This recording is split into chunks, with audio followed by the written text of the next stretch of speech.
¿Se tomó su intervalo? ¿Se tomó su vasito de agua? Bueno, le dije que eso era una introducción y estoy poniendo justamente el cronómetro para no pasarme de la hora, pero gracias, y gracias otra vez por estar ahí, gracias a Dios por la iglesia aquí en Acerrí, a la cual amo, y hagamos un repaso de lo anterior, ¿está bien? La iglesia figura en el Antiguo Testamento, ¿o hay alguna mención de la iglesia en el Antiguo Testamento? ¿Quiero escucharlos? No, muy bien, no hay ninguna mención de la iglesia en el Antiguo Testamento. ¿Hay alguna mención en el Evangelio? La primera es Mateo capítulo 16, donde el Señor dice, yo edificaré mi iglesia. Y los discípulos no entendieron porque era una profecía, pero no entendieron. ¿Por qué? Porque la iglesia era un misterio escondido.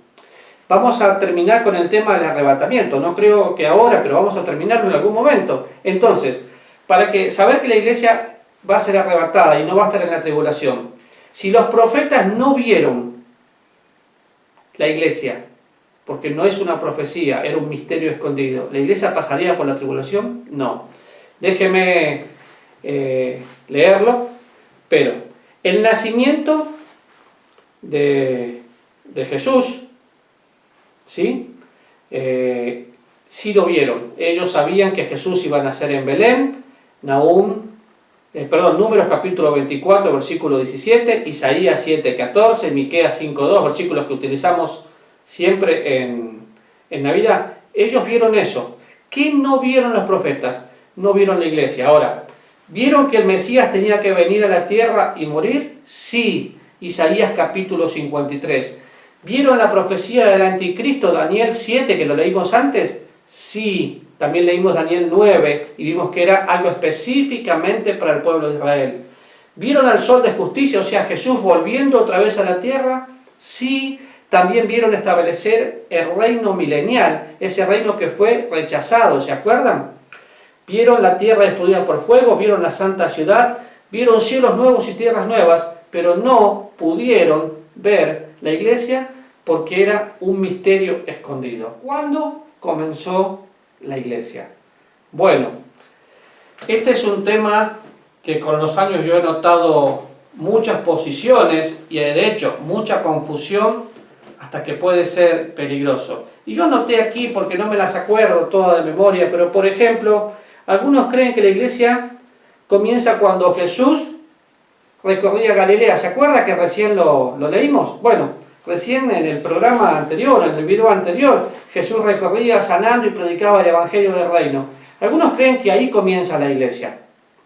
Si esa fuera la creencia y yo acepto eso, tengo muchos problemas. ¿Por qué?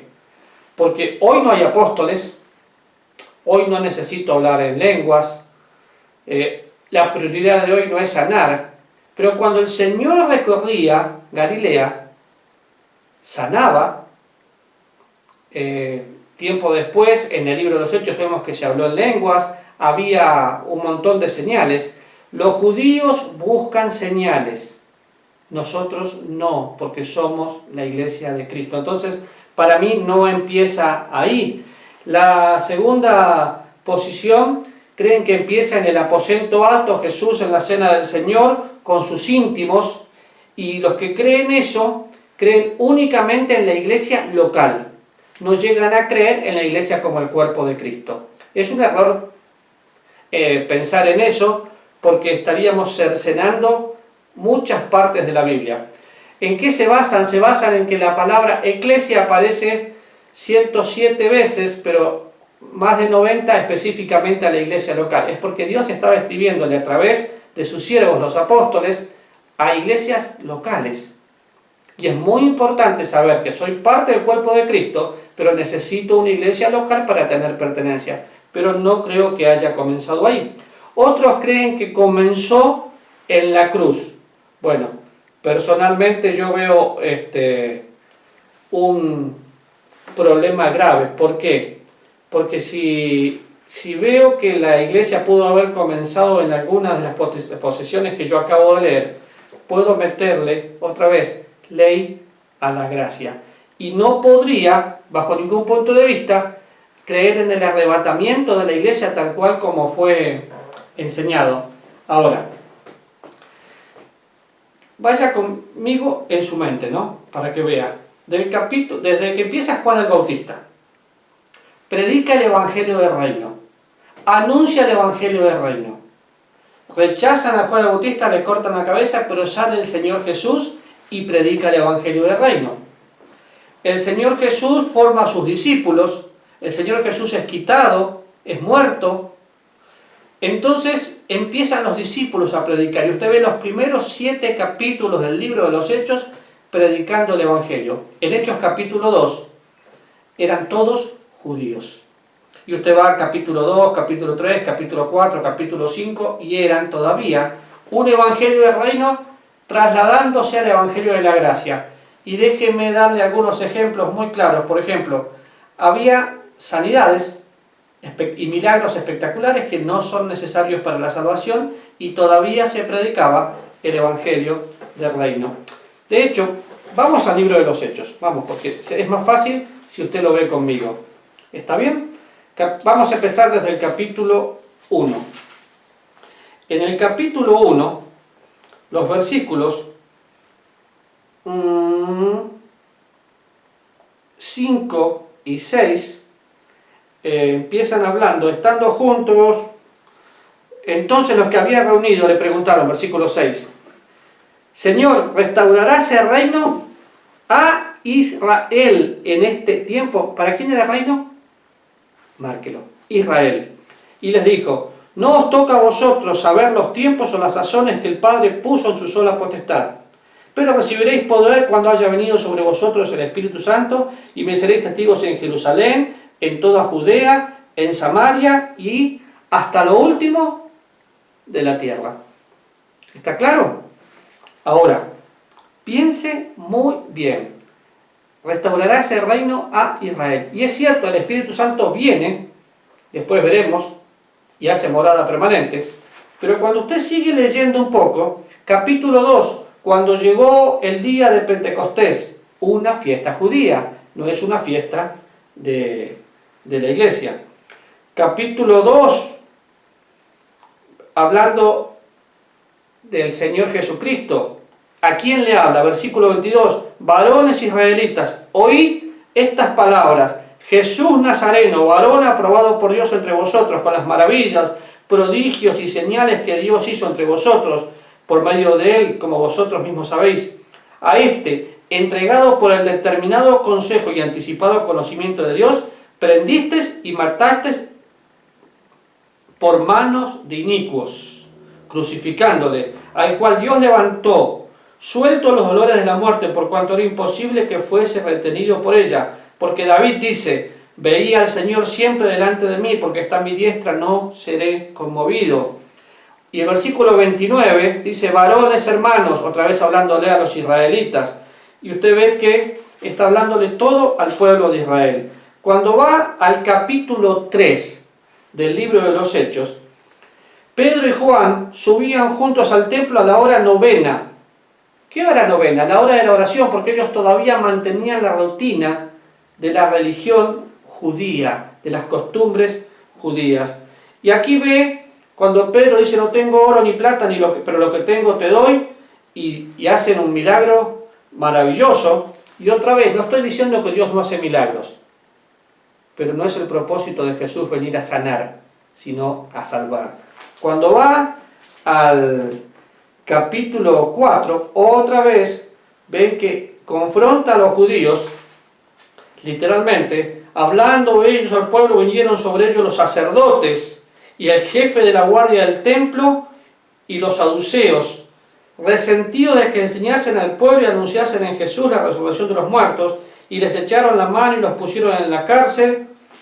Y usted puede seguir leyendo todo lo que pasa, y se da cuenta que todavía había cambios muy paulatinos. Cuando llegamos al capítulo 5, encontramos a Ananías y Zafira. Mintieron, fueron hipócritas y murieron. ¿Muere alguien hoy por no poner su ofrenda? Porque si usted mira un poquito, terminando el capítulo 4, dice, Entonces José, a quien los apóstoles pusieron por sobrenombre de Bernabé, que traducidos hijo de consolación, levita, natural de Chipre, como tenía una heredad, la vendió y trajo el precio y lo puso a los pies de los apóstoles. En los capítulos anteriores vemos lo mismo, todo iba a los pies de los apóstoles. De hecho, de aquí salen esas enseñanzas terribles, donde hoy los apóstoles se llenan de plata y el pueblo muere de hambre por una mala interpretación de la Escritura, porque esto fue específicamente para el pueblo de Israel. Llegando al capítulo 5, antes que me entusiasme con ese tema, Satanás tienta a Ananías y le dice luego: no has mentido a los hombres sino a Dios, y muere él y la esposa. Hoy nadie muere por no ofrendar o por ser un hipócrita. Y vamos al capítulo 6 y empieza la primer mención de los diáconos. Y es cierto, ya estaba la iglesia, pero era la iglesia judía que iba pasando hasta poder llegar a encontrar la gracia de Dios. En el capítulo 7, el sumo sacerdote dijo entonces: esto es así. Y él le dijo: varones y hermanos y padres, oíd. Y Esteban da todo el discurso, un discurso larguísimo, explicando quién era Jesús. Por ejemplo, versículo 32, yo soy el Dios de tus padres, el Dios de Abraham, el Dios de Isaac, el Dios de Jacob. Y Moisés, temblando, no se atrevía a mirar.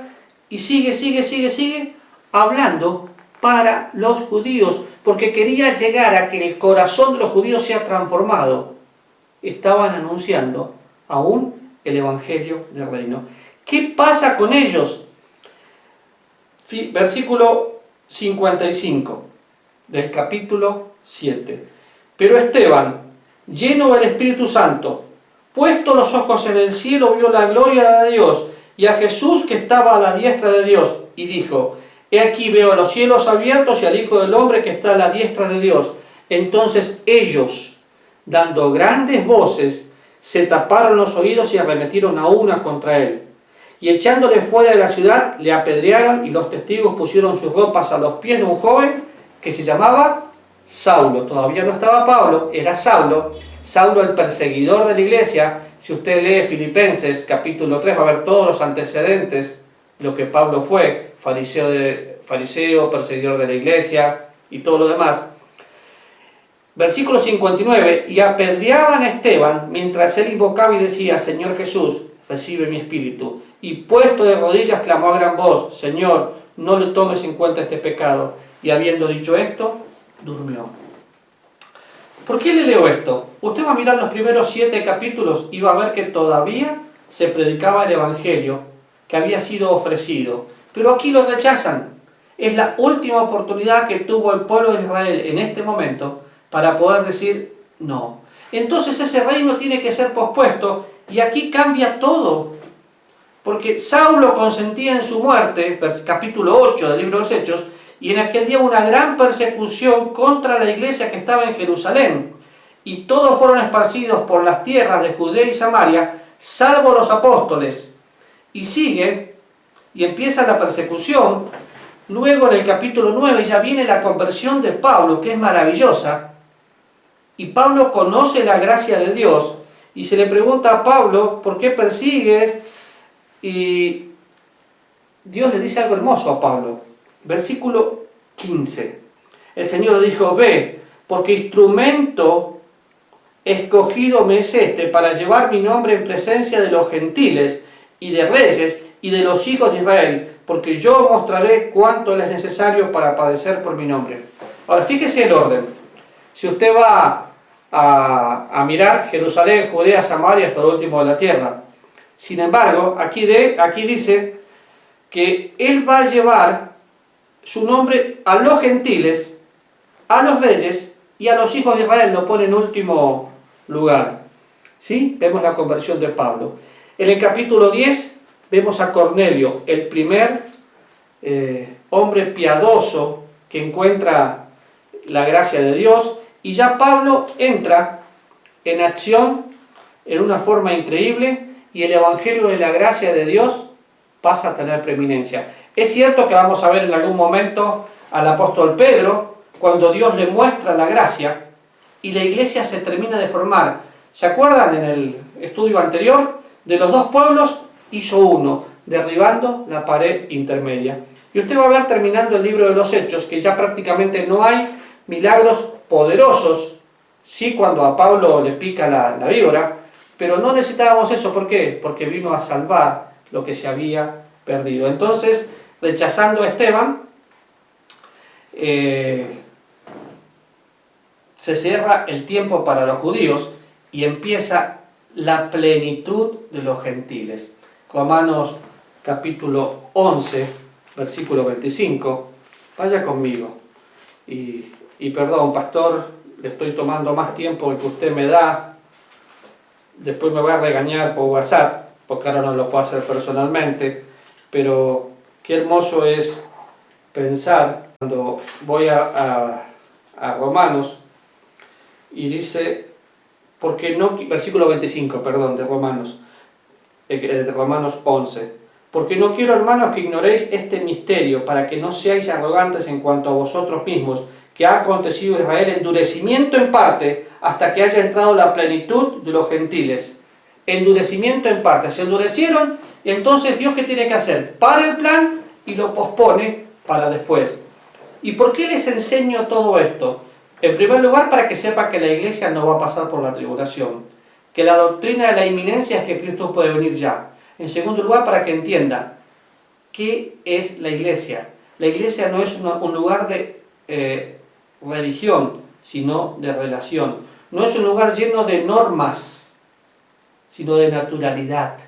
Las normas a veces son necesarias, pero pueden matar a un cristiano. La naturalidad hace que actuemos de acuerdo a la naturaleza. ¿Qué naturaleza? La naturaleza de Cristo. Entonces, volviendo al comienzo de la iglesia, sí fue fundada por el Señor Jesús.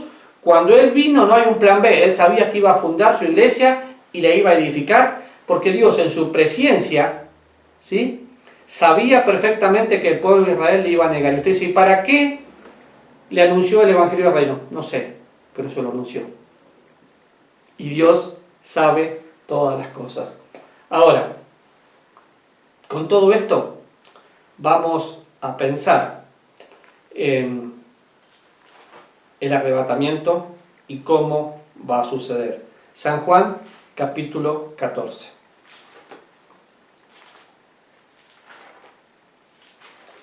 ¿Está notando? Porque apenas podamos estar juntos, voy a pedirle permiso al pastor para hacer un examen. ¿Le parece? San Juan, capítulo 14, empieza diciendo: no se turbe vuestro corazón. ¿Creen en Dios? Creed también en mí. En la casa de mi Padre muchas moradas hay. Si así no fuere, yo los hubiera dicho. Voy pues a preparar lugar para vosotros, y si me fuere y os prepararé el lugar, vendré otra vez y os tomaré a mí mismo, para que donde yo estoy, vosotros también estéis. Esta es la primera mención del arrebatamiento de la iglesia. Ellos no sabían lo que estaba pasando, de hecho no conocían ni el camino.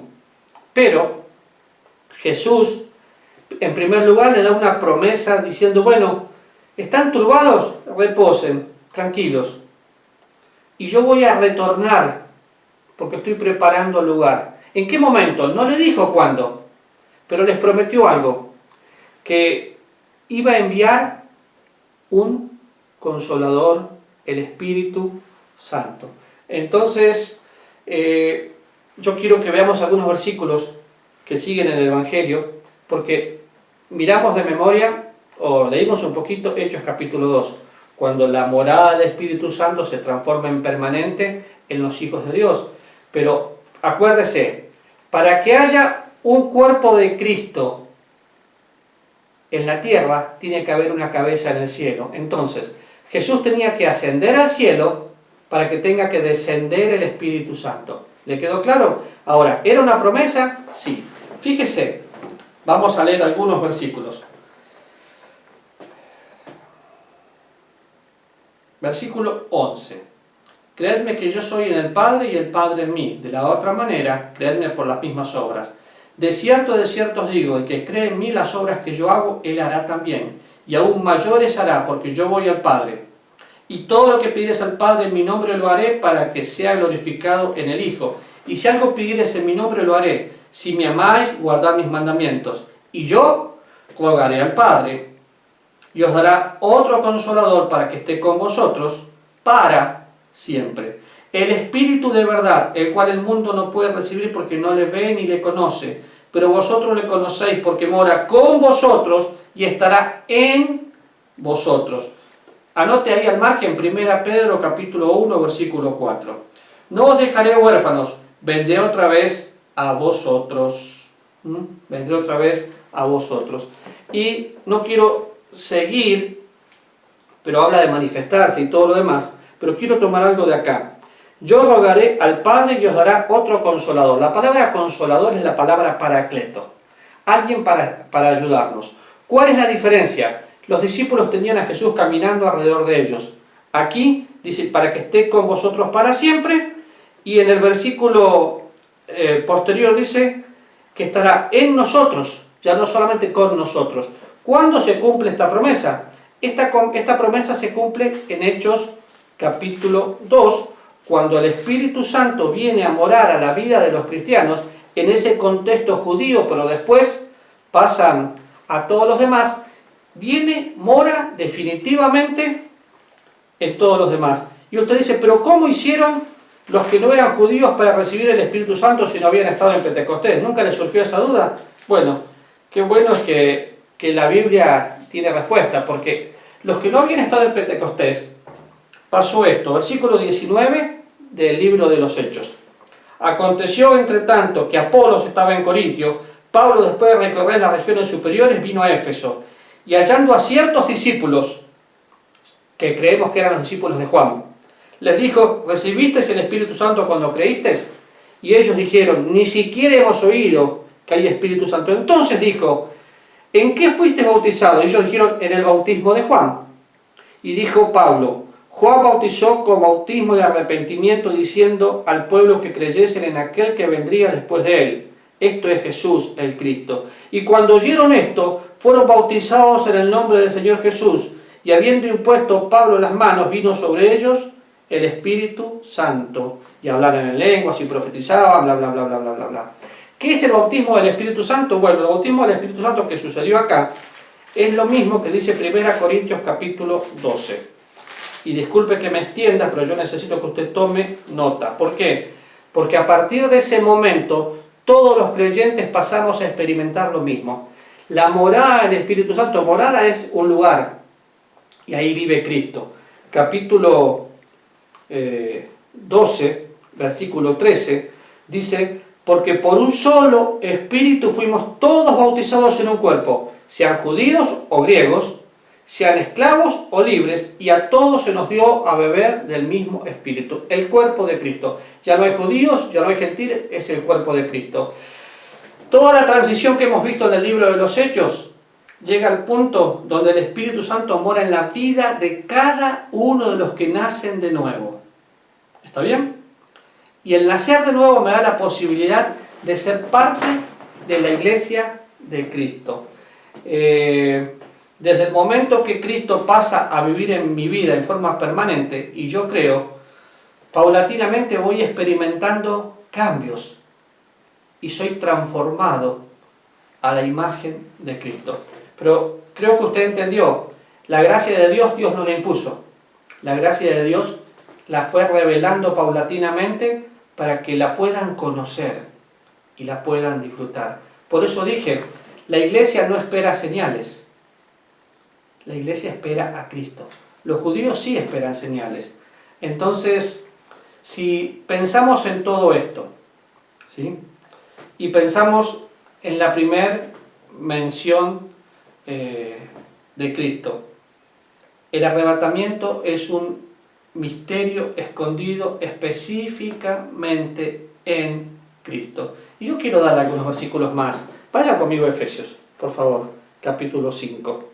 Y si me tengo que extender 3 domingos, no importa, me mira por YouTube o por Instagram o como sea. Cada vez que digo YouTube, mi hija se ríe porque dice que lo pronuncio mal, pero no importa, usted me entendió. Fíjese, versículo 25 y 26.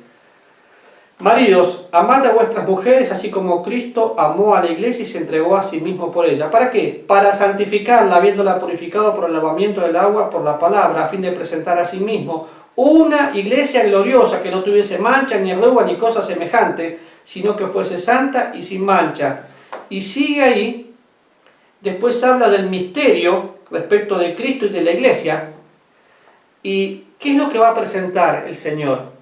Una iglesia pura, sin mancha. Es el cuerpo de Cristo, no una denominación. Es aquel que se entendió que era pecador, que la paga del pecado es la muerte, que Cristo muere en su lugar y que debo depositar mi fe en la bendita persona de Cristo. Y la iglesia se pone en total plenitud en la resurrección. Y fíjese que en el mismo libro de Efesios, capítulo 1, versículo 19, ¿y cuál es la supereminente grandeza de su poder para con nosotros, los que creemos según la operación del poder de su fuerza, la cual operó en Cristo, resucitándolo de los muertos y sentando su diestra en los lugares celestiales?